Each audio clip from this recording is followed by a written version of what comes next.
ঐতিহ্যমণ্ডিত ডিব্ৰুগড়ৰ হনুমান বক্স সুৰজমল কানে মহাবিদ্যালয়ৰ ৭৯ সংখ্যক প্ৰতিষ্ঠা দিৱসত মুখ্য অতিথি হিচাপে উপস্থিত থাকি নাগালেণ্ড বিশ্ববিদ্যালয়ৰ আচাৰ্য ডক্টৰ সমুদ্ৰগুপ্ত কাশ্যপে ক'লে এইদৰে। মহাবিদ্যালয়ৰ প্ৰতিষ্ঠাকালৰ উপাধ্যক্ষ ডক্টৰ লক্ষীপ্ৰসাদ দত্তৰ স্মৃতিত অসমৰ অভিনৱ প্ৰতিবেশীসকল শীৰ্ষক বিষয়ত মননশীল বক্তৃতা প্ৰদান কৰি কয় যে অসমীয়াৰ এটা বহুজাতিক বহুভাষিক চিনাকি আছে, যিয়ে অসম তথা উত্তৰ পূৰ্বাঞ্চলক দেশৰ অন্য প্ৰান্ততকৈ পৃথক কৰে। মুখ্য দুৱাৰৰ পৰা গায়ন বায়ন, NCC, বিহু, ঝুমুৰ, নেপালী বিহু, মিচিং বিহুৰে সভাগৃহলৈ উষ্ম আদৰণি জনাই অনা অনুষ্ঠানটিক ডক্টৰ কাশ্যপে কয় যে আমি প্ৰতিবেশীসকল ইজনে সিজনৰ ওপৰত নিৰ্ভৰশীল। সেয়া লাগিলে যাতায়াতৰ ক্ষেত্ৰতে হওক, অৰ্থনৈতিক নিৰ্ভৰশীলতাই হওক বা ভাষিক সম্পৰ্কই হওক। প্ৰতিবেশীসকলৰ লগত হোৱা সম্পৰ্কই আমাক কিমান লাভান্বিত কৰিব পাৰে তথা আমি পৰস্পৰৰ ওপৰত নিৰ্ভৰশীল হয় যে উন্নতিৰ দিশত আগুৱাই যাব পাৰোঁ, এই বিষয়ে ছাত্ৰ ছাত্ৰীসকলক জ্ঞান দিয়াটো অতি প্ৰয়োজনীয় বুলি মত প্ৰকাশ কৰি ৰাষ্ট্ৰীয় শিক্ষানীতি ২০২০ৰ ওপৰত গুৰুত্ব আৰোপ কৰে। পুৱা পৰিচালনা সমিতিৰ সভাপতি অভিমন্যু বৰুৱাৰ পতাকা উত্তোলনেৰে আৰম্ভ হোৱা অনুষ্ঠানটি অধ্যাপিকা ডক্টৰ চয়নিকা গোস্বামীৰ মংগলাচৰণৰ লগতে বন্তি প্ৰজ্বলনেৰে শুভাৰম্ভ কৰা হয়। অধ্যাপিকা ডক্টৰ তৃষ্ণা দুৱৰা কলিতাই আঁত ধৰা অনুষ্ঠানটিত আদৰণি ভাষণ প্ৰদান কৰে মহাবিদ্যালয়খনৰ অধ্যক্ষ ডক্টৰ শশীকান্ত শইকীয়াই। গাম্ভীৰ্যপূৰ্ণ অনুষ্ঠানটি উদ্বোধন কৰে BCPLৰ মুখ্য সাধাৰণ প্ৰবন্ধক অলোক বৰুৱাই। উদ্বোধনী ভাষণ প্ৰসংগত বৰুৱাই কয় যে শিক্ষাৰ ক্ষেত্ৰত মহাবিদ্যালয়খনে বিগত ৭৮ বছৰত বহুখিনি অগ্ৰগতি লাভ কৰিছে বুলি মত প্ৰকাশ কৰি মহাবিদ্যালয়খনে প্ৰতিটো দিশতে আগুৱাই যোৱাৰ যি ধাৰা অব্যাহত ৰাখিছে তাক শলাগ লয়।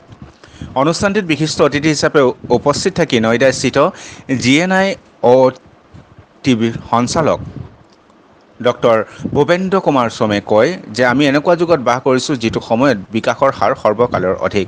তেওঁ কয় বৰ্তমানৰ যুগত ব্যক্তিৰ প্ৰতিভাৰ আকাল নাই, কিন্তু নিয়োগ যোগ্যতাৰহে কিছু অভাৱ আছে। এই ক্ষেত্ৰত উচ্চ শিক্ষানুষ্ঠানসমূহে উপযুক্ত পদক্ষেপ গ্ৰহণ কৰাটো অতি প্ৰয়োজনীয়। অনুষ্ঠানৰ আৰম্ভণিতে প্ৰতিষ্ঠা দিৱস উদযাপন সমিতিৰ আহ্বায়িকা অধ্যাপিকা ডক্টৰ চন্দনা গোস্বামীয়ে স্বাগতম জনোৱা অনুষ্ঠানটিত মহাবিদ্যালয়ৰ সংগীত বাণীবদ্ধ ৰূপত উন্মোচন কৰা হয়।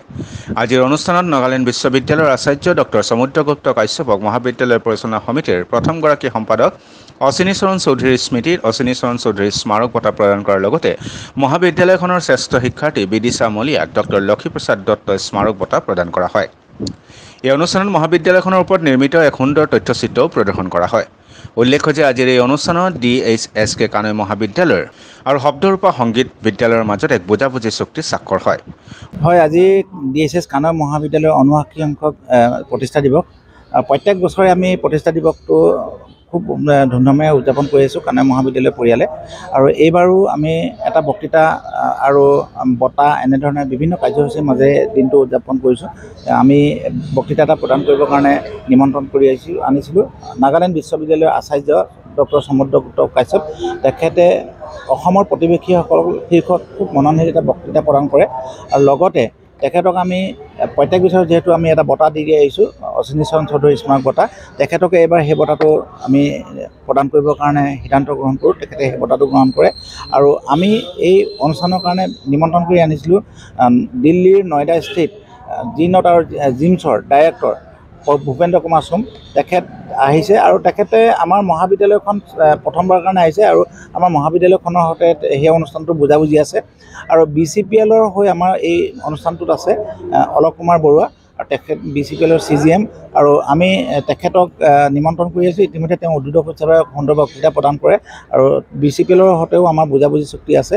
এনেদৰে আমি আজিৰ দিনটো বিভিন্ন কাৰ্যসূচীৰে উদযাপন কৰিছোঁ আৰু মই এই পবিত্ৰ ক্ষণত যিসকল অধ্যাপক অধ্যাপিকা সেই সময়ত সেৱা কৰি গ'ল, অধ্যক্ষসকলে সেৱা কৰি গ'ল, উপাধ্যক্ষসকলে সেৱা কৰি গ'ল, প্ৰত্যেককে মই কৃতজ্ঞতা জনাইছোঁ, ধন্যবাদ জনাইছোঁ আৰু স্মৰণ কৰিছোঁ।